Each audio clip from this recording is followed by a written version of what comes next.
Good morning, everyone, and welcome to the Quantum Leap Futures Morning Leap Session for Thursday, October the 20th, 2016. My name is Doug McKay. I'm the founder of Quantum Leap Futures. Each morning we get together in these live sessions to take a look at the market, macro to micro, take a look at the structure of the market. Then we drill down to our trade levels, our targets, and our hypotheses for the day. We do create multiple hypotheses in order to have a plan in place for whatever the market throws at us. We do not try to bend ourselves to the market.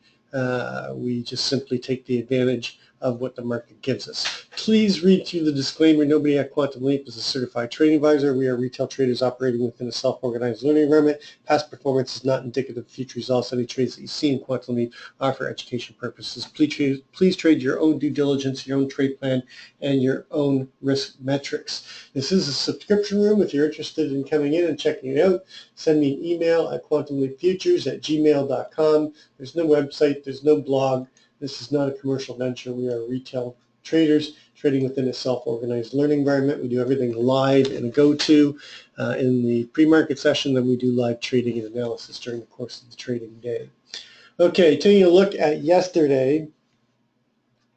Yesterday, our main hypothesis was a rotation down and find buyers between the the naked VPOC and the low of the prior day, and then rotate up through the value and the range and go up and take out and test that 44 level with maybe a late day probe up into 47. Hypo 3 was open auction in range, and then basically like the prior day just chop and get us another sideways rotational day between 44 and 29. We kind of got a combination of both. Hypo 1 was in effect most of the day, but we just failed to get above the 4250 area. We put in a weak high with that double top, but they never had the strength or the volume, and that was the key yesterday. There was just no volume. I mean, the whole session for yesterday, I believe, was something in the magnitude of 780,000 contracts, including the Globex, which is very, very low. And again, so far tonight, we've had very low volume. I haven't checked with the latest push, but we'll take a look at it. Anyway, taking a look at the news. We did have the ECB announcement. They did not make any change. They're still on their quantitative easing and keeping rates at zero or less than zero. Draghi is still speaking right now. I believe Philly Fed came out much better than it anticipated, 9.7 versus 5.2, but unemployment claims came out 260 versus 251, and previous was 246. So obviously this spooked the market with the jobs report. We do have Dudley speaking as well. Don't know what he's saying. 9 o'clock we've got Great Britain, Shafik speaking, and then 10 o'clock we've got existing homes and CB leading index. Natural gas at 10:30, and that's about it. Of course, we had the the debate on the election last night, and I'm sure we're going to be hearing lots about that today, and speculations on what was said by each of the candidates. Let's take a look at earnings. Earnings are are not that bad, but they're not that great either. So you can see that most of the earnings out, American Airlines beat, Verizon beat, but their growth is lower. So lots of news out tonight after the market closes. We've got AMD, we've got Microsoft, we've got PayPal. So we've got some big names coming in, after the market closes again today. So right in the heat of earnings. I'm sure Marvin can chime in a little bit more during the course of the next session to talk about that. Let's just take a step back and take a look at the macro trend. I start with the monthly with a 9 EMA, 20 SMA. I'm looking for slope and separation, strength of the trend, where it's being challenged, monthly's beautiful multi-year trend, then challenged at the end of 15, beginning 16, and then we get continuation pattern. And currently we're holding above the 9 EMA. That doesn't get challenged unless we get down to that 2107 again. And so the trend is intact, and we're getting continuation on the monthly. On the weekly, we're below the 9 and the 20. We're in this consolidation. We've got this symmetrical triangle setting up on the weekly, but we are seeing some weakness. We're back below the 9 and the 20. 36 area is going to be critical to get back up and hold. Otherwise, we could see continuation, a start of a downward trend on the weekly.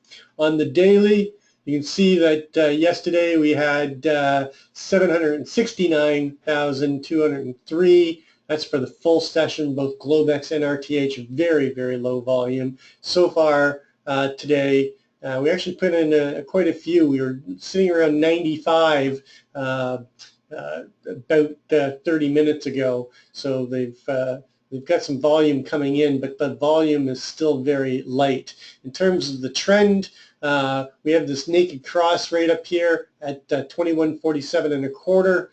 We failed at the 20 this morning or overnight at the key line in the sand at the 44 level, and we've sold off since then. We had quite the kurtosis in around the 36 level, but we really broke out of that and went down to 32 and a quarter just in the last 15 minutes. Now we're back up, moving our way back up into balance. So the overnight session was very balanced with the net inventory being long, but we are seeing some weaknesses, possible start of a downward trend. We're below the 9 and the 20. The 9 is sitting at 35.50. The 20 is sitting up at that 44. Keep an eye on this level right here at the 35.50. If we fail to get above that, then I'd be looking for another push down. Going to the intraday, you can see that we been trending up and until we had the sell-off, and we broke below the 9, came down and tested the 20. We're holding the 20 so far, but we are challenging the upward trend. See if we can stay above that and get above the 9, which will bring us up back above the 37 and a quarter, and look for continuation up. But right now we are seeing a little bit of weakness coming in on the 4 hour. On the 1 hour, you can see it much more clear. We had that slow upward trend all night, and then we kind of had the Mr. Sneaky and started moving back down. We found balance in around that 36 area, and tried to rally, failed at the 40.50, and then sold off on the news and went in and put a new low overnight, and could get the start of a downward trend. We are very much below the 9 and the 20 right now on the 1 hour. On the 30-minute, you can see that the trend is developing, and we're starting to get slope and separation to the downside. Have created a bit of a technical gap, but we could close that through price rather than time. The trend is down on the 30-minute. On the 15-minute, same thing. We got start of a downward trend, a little bit of slope and separation. We do have this naked cross down here on the 15-minute at 31. If we do not get above that 35 area, then I'll be looking to target this 31 with 29 and 27 just below it. But the trend is down on the 15-minute. And then on the 5-minute, you can see we have strength of the trend, good slope, good separation, created a little bit of a technical gap, came up, failed, and looking for continuation. So the trend is certainly stronger as we move down in time frames. In terms of the bigger picture, we're in this 5-day micro composite. The value area on that is 33. We went down and tested it, got a little bit lower down at 32 and a quarter, and now we've bounced up. Again, there's not a lot of price acceptance on the longer term in this area until we get above 37, and then it's, you've got a very strong price acceptance in around this 40.50, which just happens to be, the value area low of the longer term value area. And then, just above that, we've got the 43.75, which is our key line in the sand above. If we get above that, you've got, very strong price agreement up here in the 53, and I would expect that we would move up into 53, but we just failed miserably overnight on the 43.75 level and come back down. So I'm curious to see how they handle the open of the RTH and whether or not we come back up into this area and fail and get continuation and come back. There's not much hold. If we get below that 27 area, there's not much holding us back until we get down into the 15s, and we've been down there before, so I'd be looking for them to push it even further to the 2107, and anything below 2107, I think we go in a free fall down into that 2080 level. So taking a look at last night, you can see we had that spike after the debate. I think this was pro Clinton, and we spiked up into the 44 and put in a Mr. Sneaky, and then we've sold off, bounced off of the 40 area, and then we just sort of chopped around in that area, and we had very strong kurtosis. I said 36, I'm sorry, it was 40 area that had the strong kurtosis, and the ECB announcement gave us this little blip down, pulled back to the mid, so we had, impulse wave, but it was so small, I did not trade it because I was thinking, well, it was a non-event. And then, of course, we just sort of slowly came back to the mid, started slowly selling off, and I figure, okay, there's strong enough kurtosis, we'll probably bounce off of the low, which was down here at 36 and a quarter, but once they got below it, it accelerated on the news out, and now we're creating a lower distribution zone, and we're going to end up with a double distribution. It's going to be interesting because most of the inventory was net long up until this sell-off. So I'm wondering if some of these longs are going to puke and we actually get new lows put in. So let's just go and start putting our numbers in. Now, we could put in a new low. We still have lots of time. I doubt we're going to put a new high in. So our overnight high is up here at 44.50. Our current overnight low is down at the 32 and a quarter, which just happens to be yesterday's RTH low. And our VPOC is not likely to shift. It's at 2140. We have this LVN right here at 36. It kind of coincides with the open and the LVN here from the RTH session. So I am going to use the 36.75 and I'm going to range it up to the 37.50. So I want to make sure that we get back inside of yesterday's value above 37.50 for the push up to take out the naked close and the naked VPOC, and most likely come up into the 40s and get a rotation towards that 44. Value area high is 42. This is a valid value area, so if we get back inside of the value, I'm expecting to get a probable 80% destination trade up into the value area high at 42. Above 42, I'm going to extend this out up to 42.50 and looking for that move to test the 43.75. I'm going to move the key line in the sand up to the overnight high because I think we have to break the overnight high now and get through the value area low of the micro composite. Let's bring that in so we can see that.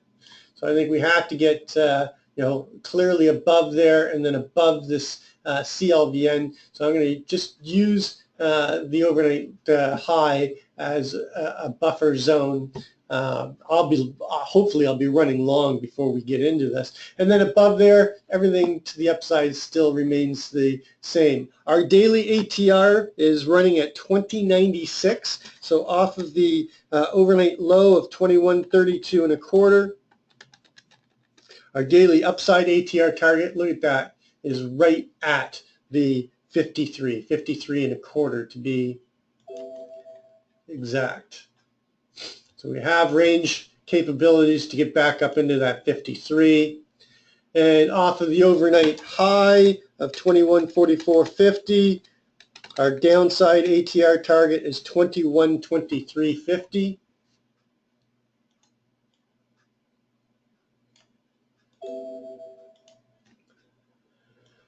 Where was it yesterday? It was down here in the 15s. So just above the naked close.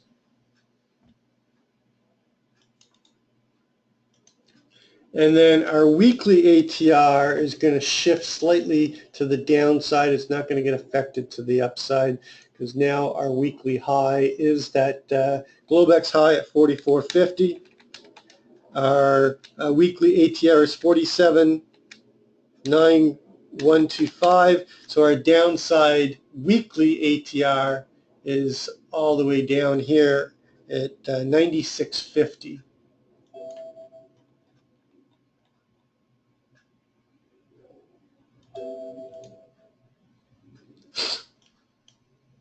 Okay, so everything else remains the same. To the downside, obviously the overnight low is going to be important.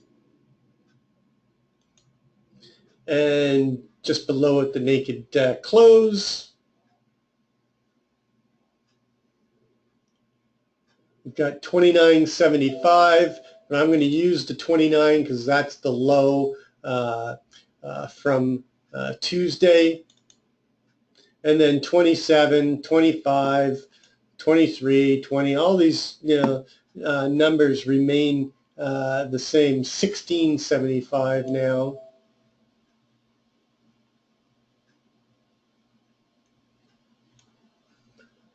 10.50 and then 07. Okay, we're good. All right, so those are the levels above and below us. What is my main hypothesis? It's tricky this morning because my hypothesis is actually slightly changed now that we've had this bit of a sell-off. So right now we're seeing some weakness come into the market. We do have a double Renko reversal here, gang, that the entry is 35. I am anticipating a push up into the value area and the midpoint and the VPOC. So if you wanted to take the double Renko reversal right now, I think it's a fairly decent setup right now. But my main hypothesis, Hypo 1, is an open auction in range, a move up into value, and then we either fail at the mid and the LVN or pop up into the 38 area, find initiative sellers, and then push us down through the 32, push down into the 29, chop around in this area, and then push through down into the lower 20s and test this 25, 23 area. Maybe down into the 16, but I'm not expecting much more than that. I expect today, once they clear the direction, okay, to have a directional day rather than a rotational day. We've had 2 rotational days in a row, and we're likely to get one side take control today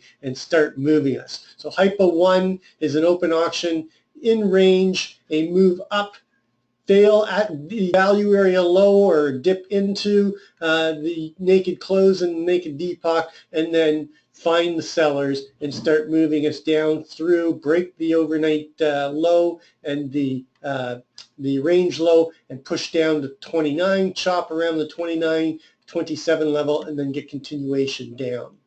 Hypo 2 is an open auction in range, a move down, and somewhere between 32 and 27, finding responsive buyers and then rotating us up into the 36, 37, chop around here, push through, take out the naked VPOC, and take a trip through value, and then get a late day probe and break that 44.50 again, taking us up into the 47, maybe up into the 53. So Hypo 2 is open auction in range, a push down, a failed breakout or a false breakout, find responsive buyers between the 32 and the 27, and then rotate us up through, chop around in the upper distribution, take a trip through value, break value and range high, come up and test the 44.50, break it, and move up into the 53.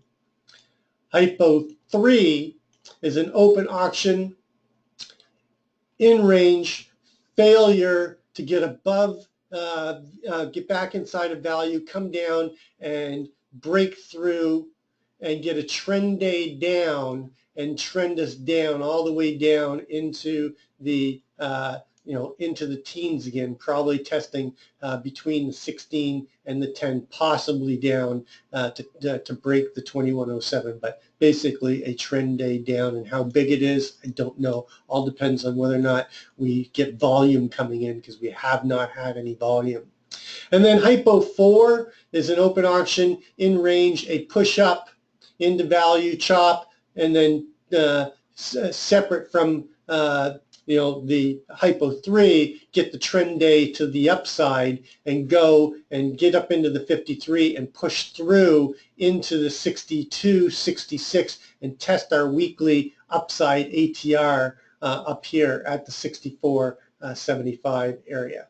So that's my Hypo 4. So you should be close to getting funded on the double Renko reversal.